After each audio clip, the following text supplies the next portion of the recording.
Al pa ia la valea wala fio kamba mala ko inga mala ko kamba. Le songa ya kumo ma pole tu au mala kaua. Ainga le kai mal ko le fua. Le fo ye ku ma walungo ngai ku. Wale ku malofa paloko sa faka ngomerkas. Ya fio ko pa ma inga. Lala ka ya ku le fale palu. Ama ka mai lava sa laula wa sa laula malang fak funganga le lom sa piska. Si ulepa o le malaya fio I kawa ma fema ko se yuli mal mapu ma ka malausu e polo pui pui e fale afungo ma le mamalu le fal kon fanga wali o le mak o le kupua e alala ka ya ama ma forsa ma le usoli e susu ai le mangu o le sanga lala e polo pui pui e sa seve ma le ngofo fanga ayo ma fai le kuli le fio ku le fio sa fio ku na ko li ma le mapu le kuya Polo pui pui e kungalava ma ngai ngua sanga. O pa ia ma malu. Sa ia ma fai ngau leo malu kowe le kianga malu ia le kaya o ngai malas. Manga kule le kayu kuma au se leo ngai ngu. Malo fa ku leva foi ngo vela le fala ma fa ngasi. Au siu si asavili le fa mo mo ngai kaya o le fia mai ku pa au ia ma ngai ku malo. La o fia ngai le pale mia. E mo moli aku alo ia le makosui. Le feonga ya kfafungai fongo fili sa o konga fui maongo miu o lo mako sui lea o momoli mai le vaenga fa ye fia kua e so ka wai a wa le feonga le mako sui mo mo fa maluru fo e asu vai malu poenga ngai ku la o feonga le palmia ya o kai mualu ele koyo o yeso mako leo ele ai se kanga ka soifua le fonga ele ngai e silia kulo kula fong kanga kauma o lunga malalo mai e pole le kula fong fukia walu asu vai malu ponga palova le ala nga fa kai lo fionga palmia lo fa ya le fionga ya na puseve te ia le ma foi nga mawal mingiska le nga mingiska o le sio banga peka ia o fanga kuanga ile kus o la volea ya vai maluinga ko fai la o feonga misfol vai nga fa fai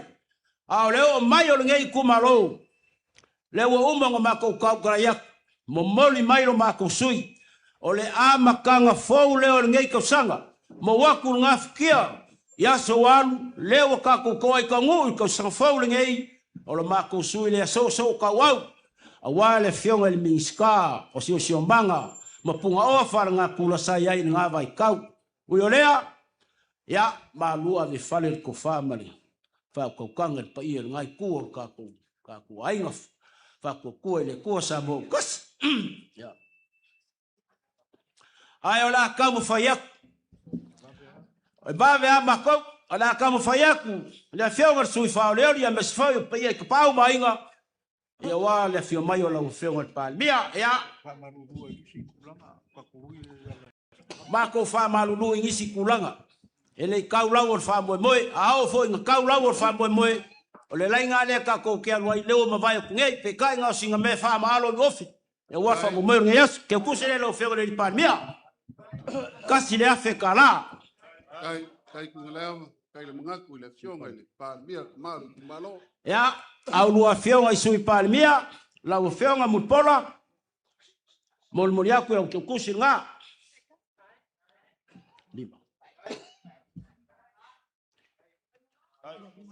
ya elima salau ole mau le mako falongo ele o fio mai le fionga ya kwelupe pele ola mau ku ngal ke kusile le fionga ya kwelupe sui palmia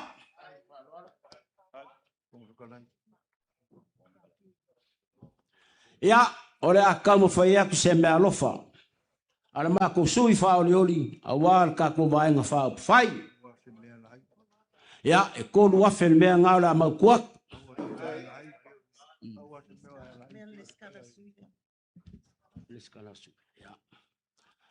ole le skala le al mako sui fa oli le fionga ya fa fungai sa o konga fo fili kasi le afe kala le la mako ku ko au ya o ngalu le sa mako fam kalanga kan ko ngele family inga ko fingalo mo ko nganga sa mako leo a le nganga o ngai yaso e wha malulu wako. Lea se ka mwhainga vai wa ao iai lo mako sui whao leo ria mesfoi lo ngei kumalo. Pau o meo mako sa iria ia ayanga lili mai le kua. Ia, mawar ko whae ngai kui lo whewara li pāmia. Mawar ko whae au ko whewara i miska. Papea foi miska whao liori ia le ngaka lea sui ma manu umau le pāmengi. Liu fo ngai ku ia olo ngai ku le lo fo malanga leo ka kong kai. So i fua mai mwea. Ua whamalof kalai whawhungongo. Le lava ua e kamua ka kukaiao male aso e kuria lava pu. O ngai whai foi o le ngā o le ngei o le ua maea o ngā whaalangi upu o ka kukaiao. E whakoakula i aku waisingango. E le mala ese se la whai mala ese kumua. Ai le whai ki kia lo mako wa nganga whaakai o le ua kako koe whenua i le so. Anga wa umang kako whisira whai si ulepa mo ngā kua makunga mau mo ngā kua. Pai aer kako i kumalo i ka pāau. Ainga kai ngange whanau poru o kofi ngā kalo whai. Kalo whai le ua kako koe la rua whisira whai. O ngā ua mau ese kukuira maaper kako kaulanga ngosi. O le a mako ki ngofo ma folo maalia le me ua kupu. Nanga ele koe kaungo fia i aso wha pengei le koe sei o le whao e longa long kulanga. Ele whaingo fia le koe whao le mama ua folo. Aisea, ele ialo ka mala le kako wa inga le va iakur pa iyo la insa kungufongo. La inga malosi a sa mor whalu ngā kangifa. O le malai, kausia le malai maka ngofo. Pio ai kuia anga. Ele whaingo fie, whawhungongo. Ele whaingo fie le mai kaua Samoa. Koe whai o se pau o uma le moka. O uma whakuru whangā. O fola le la afa ma le la whala i kia whau. Whakau koa alo ia ngapu lea. Ai ka alo whae. Alo whae ngā wafongo ngā mele ai mangu. O la ngonga ngā o mangaku ngā o vanga whau whai. Ai sea, ele se meng whai di loe na lo. Ma maka uma Samoa. Ina maka mangaku aku. Ta wha perko wha ma whau kau kanga e malu ngā ka koe kumalo. Ei whai e whai o kura whongo e kusingi maa papa. Ia kura kako kura whongo le vango ngofo ma le vaka puia e kausi ai Samoa. Ui o lea, whafuru ngongo, wa mawai anga ngafi. Kako kere koe fia mga kua fo ia mea. Tanga wawa ngō me le au maua, ele Samoa ele ongi kangaka le kungu ele ongi kofinga. Awa mai maure mingska mo ngapa. Ui o lea, e mori maule so le fio mai makala mai ao le pai or kako i kumalo. Ai engi o ko wolofa, ia fo i le vai me kafe mai ai. Ko wolofa ngier filifilinga. Wale sui o le sema o ngō kako kalangor kula fongo. Ia leo o ko mai mo mori mai e whakafunga i lea po le fonga fili o wāwha mo i boi. Pairo leo e whai ma fonga kau mo mori, vanga whau whai. Kako ke kalia lo i ai leo ko sui o mori mai. Ia, marekari ko ngunga. Kako koe whau le whau sanga i ngai aua nge koe sala le manga. Aua nge koe sala le whau kanga. Wal fa mo mo le ainga malosi malau ko fa ko ngo. Awa ma ko vai, ile yo le ka pau ki o ka ki anga le wa fi mai le fa ngal no kofi le kua. Fa ile ma pinge fa mau ile so. Ya e mongi ka ko ka ulanga laos. Ma ko fa pelea pa ia ka ko fanganga tale aula. Ya yo ko lo fangia ka ko palok. Lo ko la lango muri muri ale ko fo ilo ko sabai. Pa kingir melea. O fio fia manguikir melen kup. Ere kawa ia la puaka mwhainga. Ai engi o ko wolofar ka ko pare fia ngai ngei fo inga umango fo inga ngau mangei. Ya vai lau ko singa war ko fale wa el pai la ngisa ku mfongo. Ya ngale pingere ngamo fo lo ko kofi le ka fa pi. Ya foi mai sa mako kala pa ia le ku malo fa kai le fio mai kala mai au ma karupe le seunga. Ya mo mako fa fonga maka kilo. Ya langa nga mako wo aku lava ma mako mai kau. E kau lau ka ko fa moi. Ai. Yo me ka pau mai ngam fa lo poro ko finga ya ka ko si fa kasi na ia. Por ka ko kaulanga. Le lava wo ko wanga mai. Ka penga alo ia ka ko fa moi. E wo ko si sira mai. Ku ngai ka penga ka ku aku le kiki ku ka ko fa nga palok. Se or ko pe fa pe me. Ako ka penga fa le lei. Ako ka penga mare ako koa. Ako ka penga mare mau kingoa. Ai ua ka ko ke kuria fa kiki o po o mosko. Ala ma ko upulea pa fulngomo. Ai wala ko fa wal pa ia o ka ko ku malo. Ngangi foi ka pau mainga. Kari mau wa ka ko ka ma fa le nganga. Ya mai se pa ia ainga ka pau. Papu ya olo mangku pe oi wa sisire le so. Ele ko ka fa loa le fa le kurungo le maunga. E mai asa mo ma sila aisa.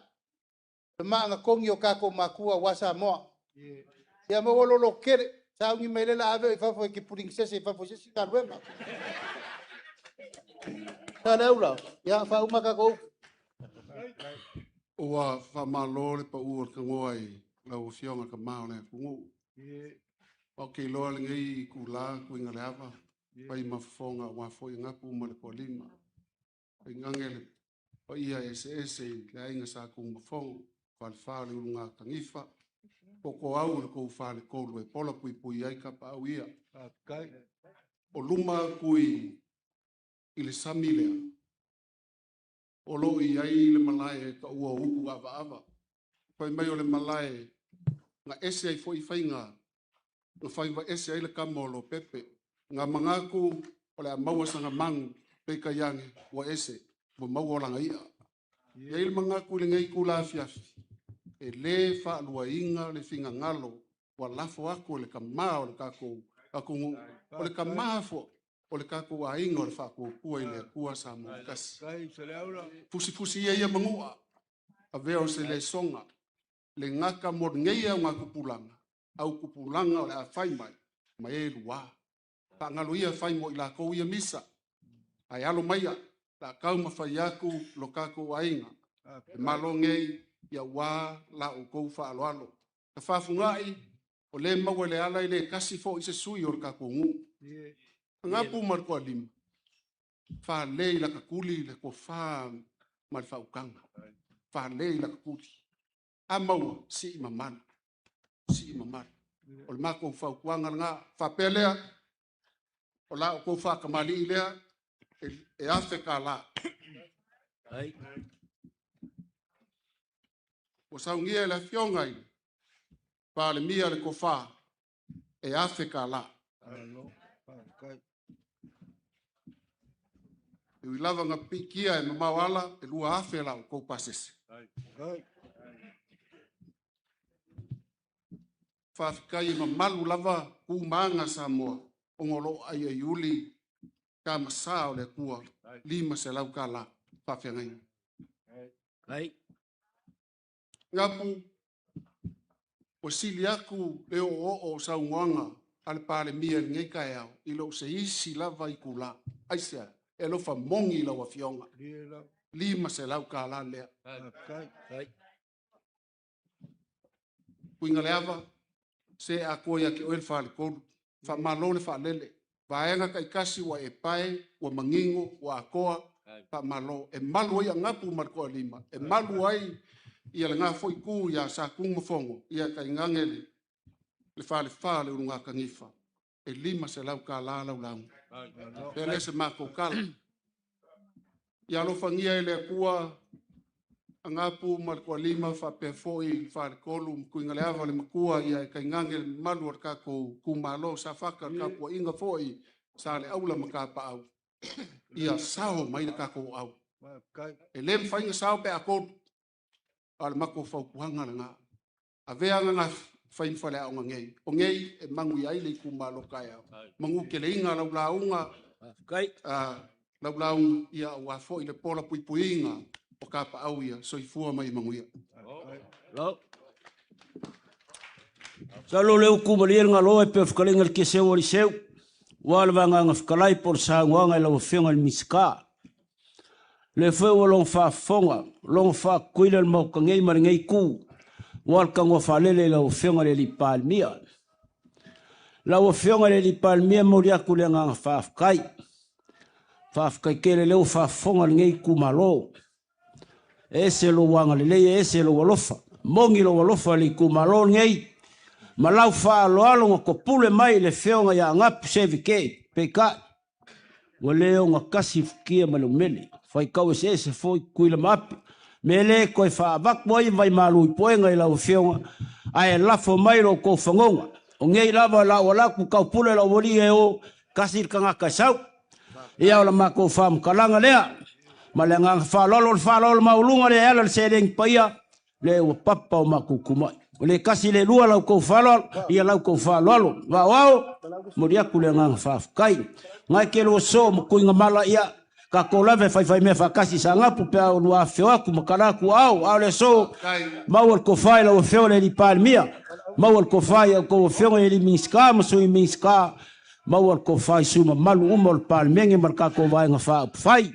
Li liu mai ngei ku ya au ngi kor kimu pe pong sangu ka wa wale fio ko sa kum fono la ngamalos maule launga ko au mes fo sa le au manang fa funganga ya maule launga ya sa le au lo ma ko le lo fo le ku so fu mai mluya Pa malole bang kalai.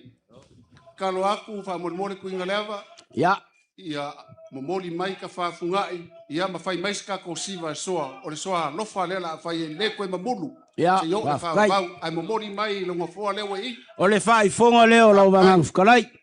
Por sa nganga lo fego le miska, lima se la kala. Ka miska ko pes.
Ya, papele o se mako fam kalang onga o leo uma ia ka ko fofang kau ave ngei kula.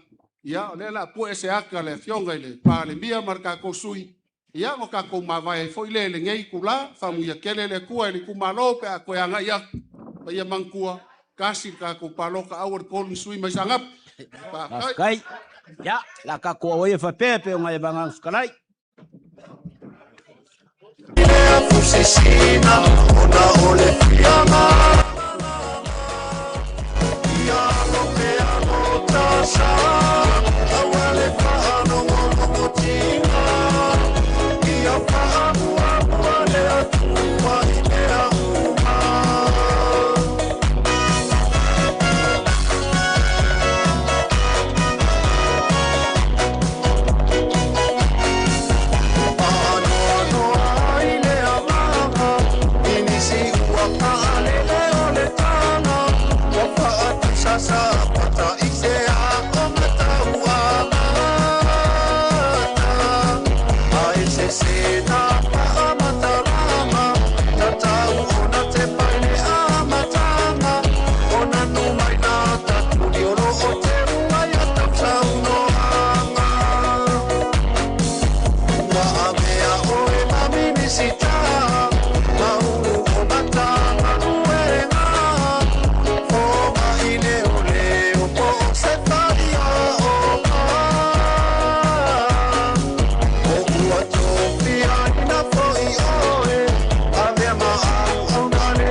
sina Sapa kaole ai mamalo si samo Rautua ile a fusisina Ona ole fiama la la la Ia koke alota sa Awale whaano ngolo tina Ia whaanu apua le atua i mea uma Sapa kaole ai mamalo si Samoa Rautua i lea fusisina Ona ole fiama la la la Ia koke alota sa Awale whaano ngolo tina Ia whaanu apua le atua i mea uma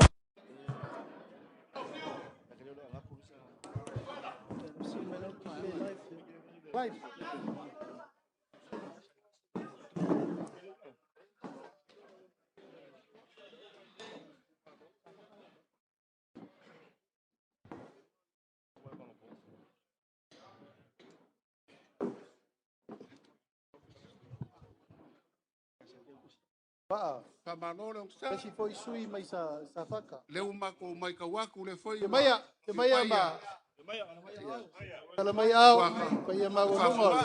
Ai kupo nainga. Manu mal pa ia o kako ku malo sa whaka ku merkas. I foi la Mai ia sa. whaka ngai kaulau. Ia whape foi Ya, whafaru te foi ngā pa ia aingam kapau. ngapu whapelo kolima. E la inga malos sa kufonga. Fio ai o le fionga i le. Ya, Bapulu. e mai se foi le maru farkol. Maru Sa farkol. kufonga male. Fio mai am kalmai Ia au. makua man mapu.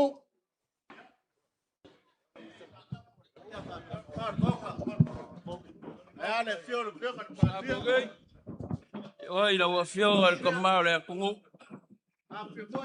La wafionga le li pale mia.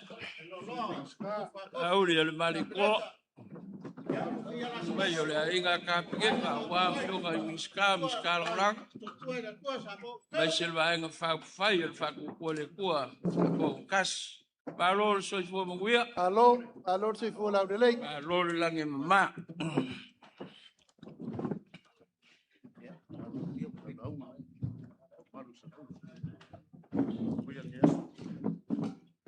O kulai melenganga falo alo ele fez eu por ninguém com malo. E cara foi quavau.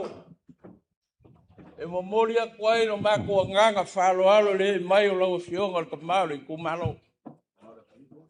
Malo le mu. O malo ko kasio sam. Ya e mai se le malo le baenga fa fai. O maco falo alo le.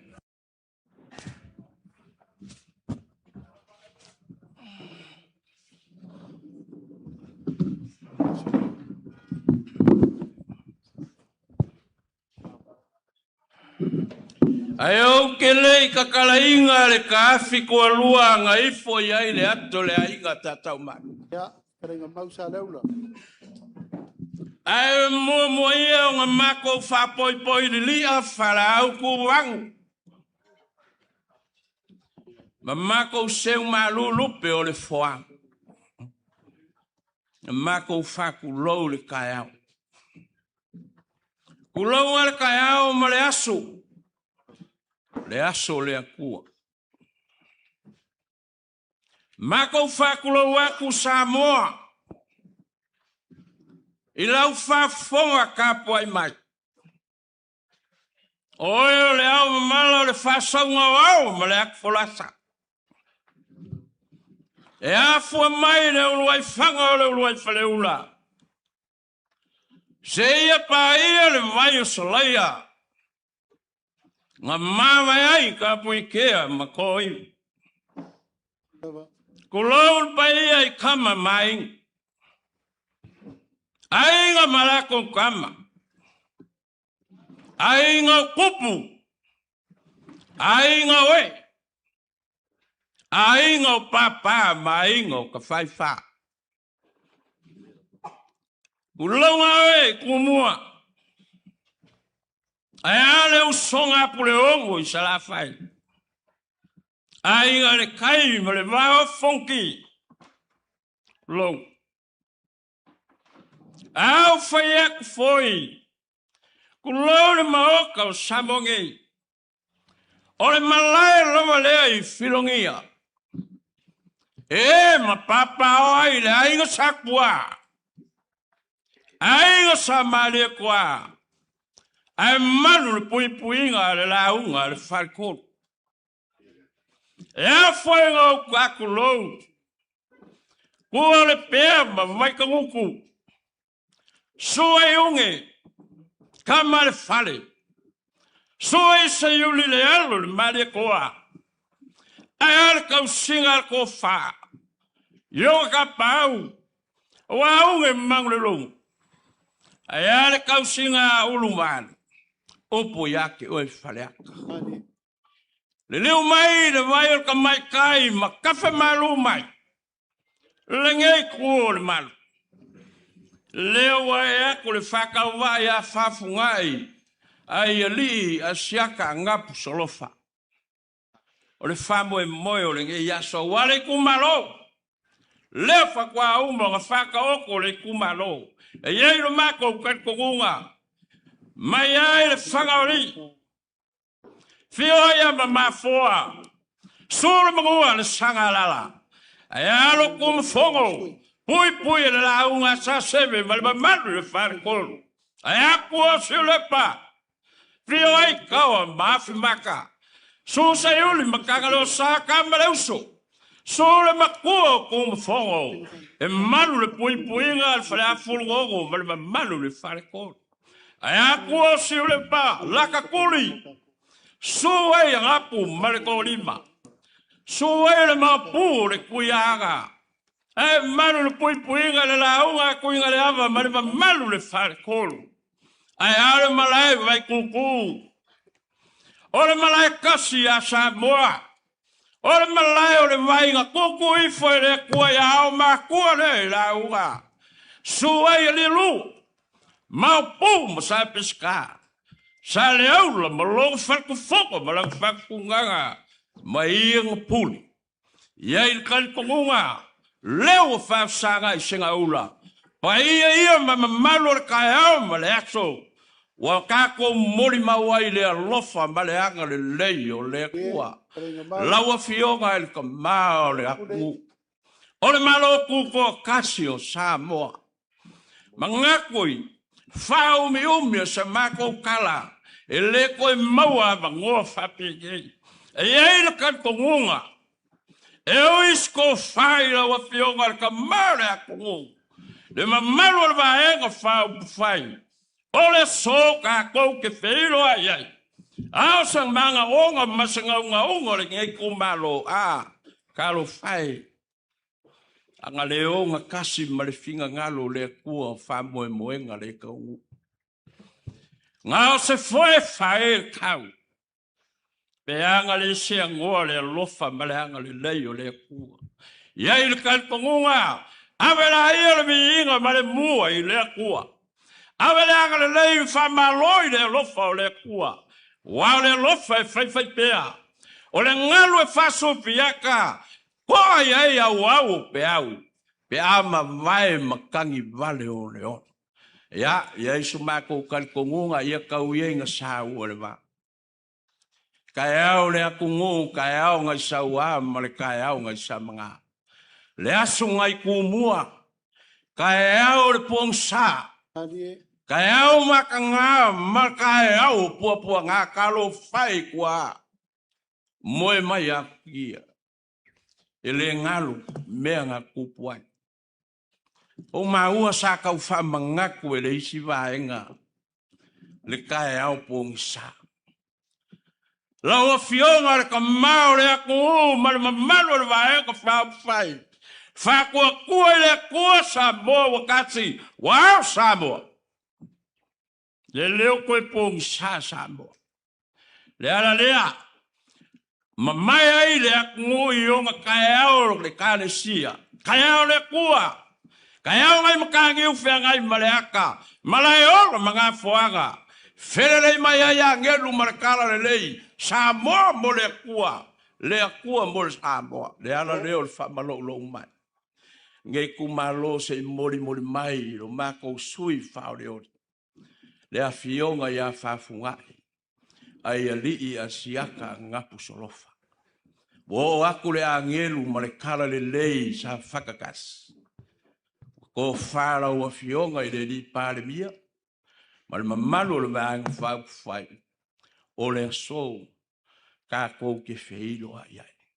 Ka koe kumano, ku whakasi finga ngalo mo ka kou lo. Ka kou whawhikai ai i le ku. Ua maua seawa ngoa. Ka kou ke whilo ai ma le ka mao le akungu. A wāre whamoe moe o le pāloka lo ka kou kumano. Sei kula i runga lau fionga le sui whauri ori whamal moana. E wa whaafeka, e wa whaaka, e wa mali makai. O le whaafeka i lea ringa i kumaloi lau fionga le li parmia. A maore a kungu Samoa i longa maloko kua kasi. Le ainga minska la ola. Awa fionga fo kalai man mamalo le ainga fa fai. Le ala leo lo mako wo mai. Sei ku inga aku lo mako sui fa leoni. Ua fia ka wa fo i fainga palok. Au ma fo i lo kako waenga fa fai. Ole Silvia fa fungai ai ali asiaka angapu solofa. E leo si kaimi mua lea kwa whakauwa ai si whainga pālo. Sa ka wā mua, i lua ulo kasi, i lalo le fua le ntial pipi. Pei kai o le whainga pālo ka o lo ia ingei ku langa funga le malo, e peo ngai iai le ngei ku malo. Ia, wa ame lang whalo alo le a fionga ia ngapu, sevike. Pei ka yangi. Ia wale o lea le finga ngalo le kua ma le ngei kumalo e peonga maua. Isi o le mako kumalo wa kuumuriako. Lea ua siiro ngā au. Wa ia ha mau ki ngofoi. Kalo lea nganga pa i. O longa kaimi lea. Lea sa whaalo alo i longa kua whinge. A o longa kaimi lea wale kaurau le wha moe moe. O le kua whinge peonga iai ku lou le suafa ngapu. Ia nga iei leo kari kongunga, le a whaamuka i se kala ma kua wau whai mafofonga o re ngei kumano. Iei kari kongunga i o le a pāpā me loa la ma kukala. Lau a fionga i le kamau le a kongu, lau a fionga le launi le mari koa. Ia la kaumu whai a kuia se mea lofa whakaua. Sa ungia le a fionga i a whafungai, mare ngei kumano sa whakas. Mo lau a fionga i le li pāre mia. Ya, lau fionga le li pare mia, o le ke ukusi lea e mo mori a pai alo whaanga o le ngei kumalo mo lau fionga. La uli al maniko. Ya, lau sunga pare mia, sui pare mia, ya, mulipola, o le whaalo alo lea i lau fionga. Fionga ya koe lupe, whaalo alo lea i lau fionga.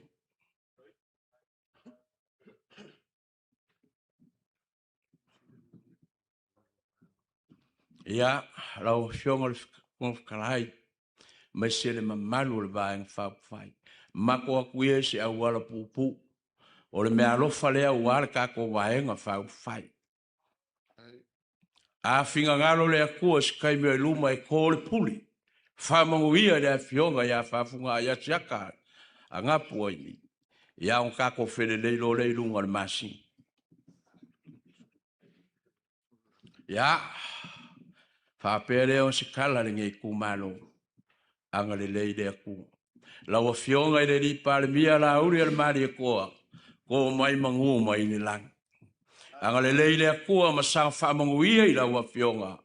Sanga whakuma winga pere ngofuari i lau fionga. Whapea foi le ainga minska, ka pingeka minska lang lang. Whafulu mai le langi i lau kofko whafaku. A wasi manguia o si o kako ua kongu. A ua fionga le fonfkalai o le malo, pa le mengi o Samoa. o le akua whakalai. A koa ai o whaiwa ua se manguia o Samoa mo a kai au marinu mangai. Manguia na waenga whau whai. Iai le anga le leio le akua. Ia wha fulu mai pere langi lau koko wha malau kongo. A le liu mai le vai singa le ngai kua le maru. Manguia le ngai ku malo yo a inga mau ka pau. Mai se foi le ngofu a whalpolunga. Wha manguia le akua ino mako soifa o le oli. Ia ko mangingo manginau lau. Ia wamo mo onga malongo fianga ngau e fia kau kua ia Samoa e maitele ku malo. Manguia kele le ngai aso le alofa o le akua. Ua whamalof kalai wa vau. O se angi malie ia mana mako mai kau mal whalongolongo kulenga mal sa ngoanga. Leo wa upea il kako moka ringi kai au. Aku foi ele ai ase me o koe ngā kia. Le foi sa usi lau kou maka ngofo mo kou whawhangafonga. O le whako aku la i e se aku leisi vaenga o le kako wainga. Ina. Ako ka ofi lea o sa whaka o le ainga. Kai. Ka ke so o kingo, so o koko, so o ango. Mai kaua iwi, kako so kanga i fia o kere kau whaiaku. Ina. Ar kai au male aso, whawkai le kua o leo kako whairoa. E foi sa uko whawafonga mai kala male upu ma whai lei kua le vai o wale fio mai foi o ngapu. E foi kua o kako ainga. O leo a whawafonga aku ma kapo i aku o kako ainga o whako kua i le kua sa mau kasi. Aisea, o kako kaulanga nga osi. Ina. Ape ngā foi sa mako kala na kako muki. Bea whakasi ai, lepa mo ngā kua. O ngā mau mo ngā kua. Le lava sa kau na whaaloalo o kako ainga. Pea ina fio ngai a ngapu ma kako sui a wār wha moe moe. Ui o lea, o kako mau e se ese. Ina. O mafu ai o ngā koe whaire kai au ngei. O lea o kako whai loa iai. Kai. Koe ngā wha vai ar kako vai ngā wha whai. E kasi ale sui atu. O ngā foi, kako ke mau ai le mangu malo. E ala foi leo le wha rupe o mea uma ma le mea sa osi ar kako whai ngai ngar kengi mo mua. O kako sa iri le mangu malo. A leo mako wha longo longo marko koa. I le ko wha wa e ai le finga ngalo. Ia wha funga ia i ri, a siaka ngap. Ia o ngā mako ke karikongua, ko wha inga ia whaiso ngā sa o wale i kumalo. Kai. Mako mangaku le mare nganga wha aloalo. Mako ke le si ma fusi le si ai kai le si. Kai. Anga mako ke mangaku o sa whaka o le ainga. Ai ai le kuaso. Ewa umangaku alalo aku whale o podu al kaku ainga. E le kuaso kaun kako o mai le whaise kala. A kako manga ngā o le mangu malo. Kako o sa iri le mangu malo. Kai. Ngai ngar ko whamal whakokanga. Wavao. Ya. Kafungai. E la whalafa kunga o eo ngapa. Ina. E koe kau whailo le mea. Ko ai a ke oere au pe au mar whare whangi le ainga marangu. Au le so. Mako ke karia lo ia lo ko wafia mai. Kai. Kai. Ai ai le lao le kua e kako ki sau whawhai le lalo mwhai kala. Le ango le sa ilingo le mangu malo. E kako si sa iri le loko e kasi ma le awha e kasi. Na ia koe a kor kako ngumer. Ka kako koru kasi le o koru se furu karu whare kongo le kongo wha. Ina. Ia e whapenga aku sa mako kala. Mako ke reso sofa lau kou whao le wae. Ai ai le kaimi kako ke o lolo piko waa. O kako ale punga ma le anga inga ia uangi koe mama ioa ma mama i kaloa kako whainga malanga. Kai. Ai mako le whakau kai lo kou whinga ngalo wala o kou wha. E wafunga i lea ua ka penga longa wa. Ai ai se kaimi. Ya, o le foi 40 mai ma pui aku inga mala. Ya, e whapenga foi sa mako kala. E le ma whainga mako kakala le whaiko koa i lesi, e ka pungi le whaiko koa i lesi. Kai. Ai a uma. Ia ngau ko mai lo la ia fai se ka ko kara de rei. Por ko la lo nga lenga mai ngir ko fare ngwa makua. Ka ko kausi file mu. Ka ko wo sa iri malo mo ru manga yo ka ko ku malo ma me uma mo pa.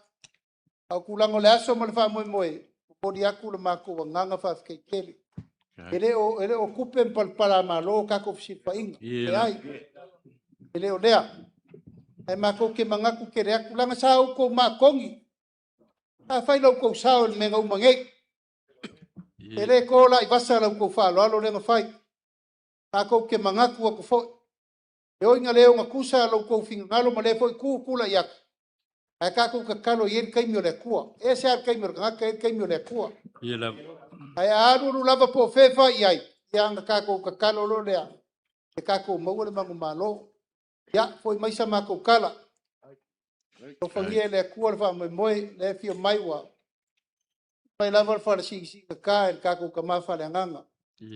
Ka po ia lo ko wa faiva ka po ia le fainga nga manguia. Ka ko ka kalo foi mo le. Ka ko sa iri nga malo. Wa le malaise nga malaise fo lai ku kula ya kingo koko maang.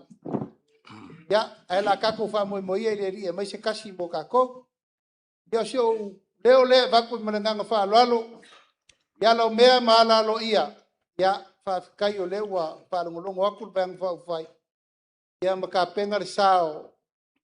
Yo nga ya fa mai. Ya se kemi fa ska ko kala mai foi ba nga le nga sorbai. Talaula.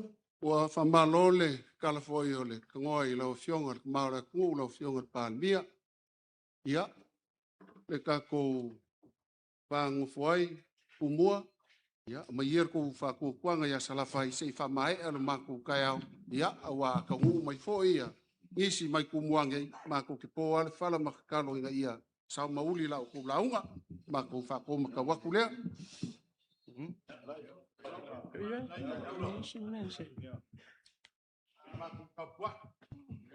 Kai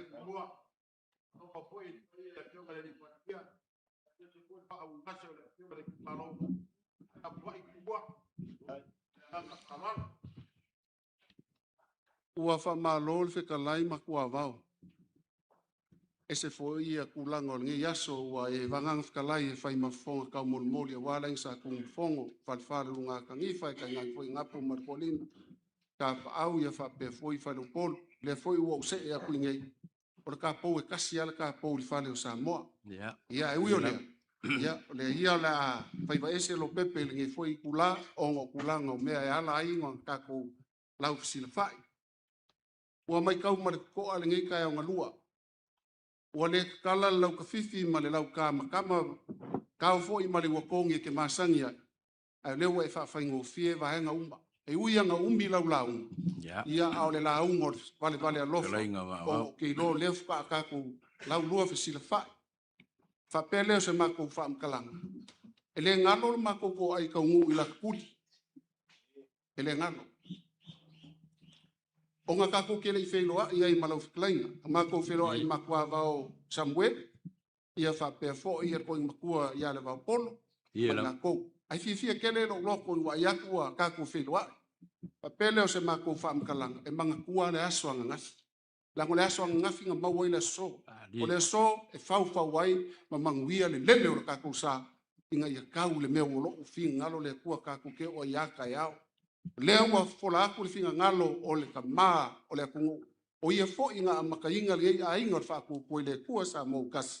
Ma le fola mangingo le ngā. E le fo kai ko korungi sui kau vā o se iku malo. Ai soa le pule. Ai kau a kau le kingi. A whai e sau se kai au inga.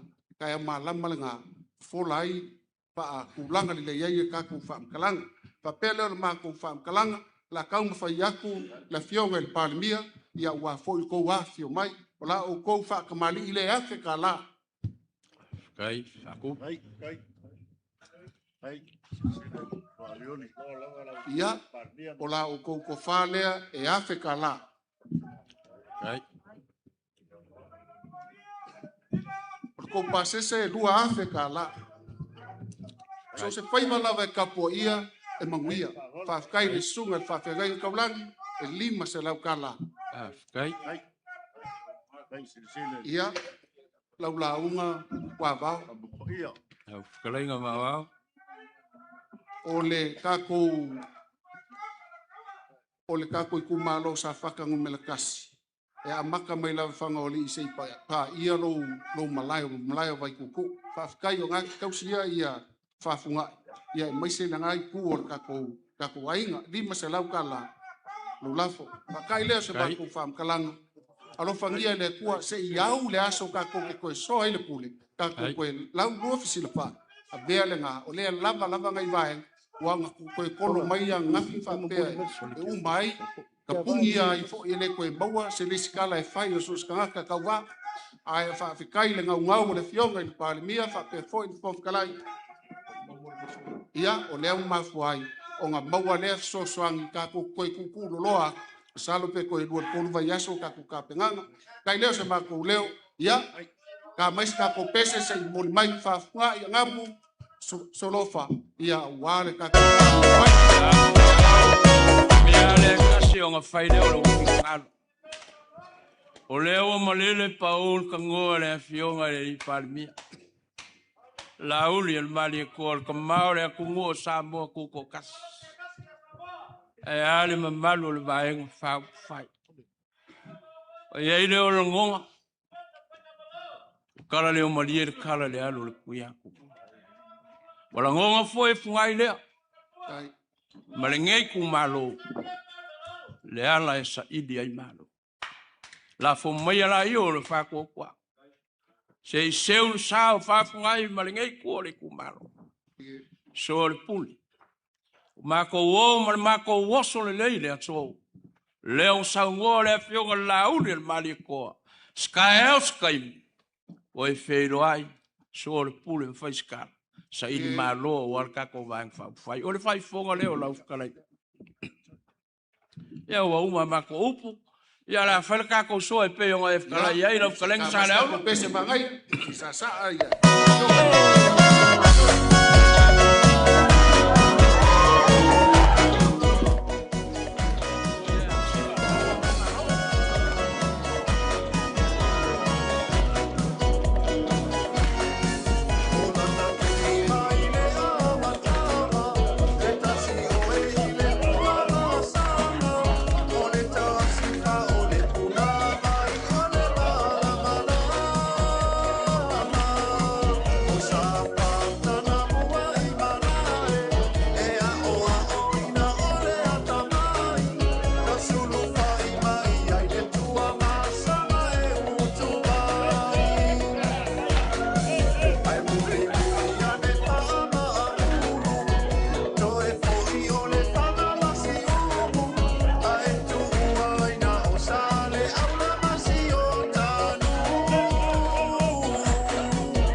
ia ua whamalo le ua o mai le si ui foi o tātou tai au ngalua pa whaikele aku lava i le kākou sa whakangu kasi whamalo le wholau ia nese whai kala ia o kei ro foi o kai i kākou ke kala whileri o ke reinga ia koe ngor ngei aso kua akua warsa paki o le kua kai au alo kākou whapega whai kui e la kasi pele upo e whai o kup ya kākou whapapai Ano ai le amanga inisi ua paale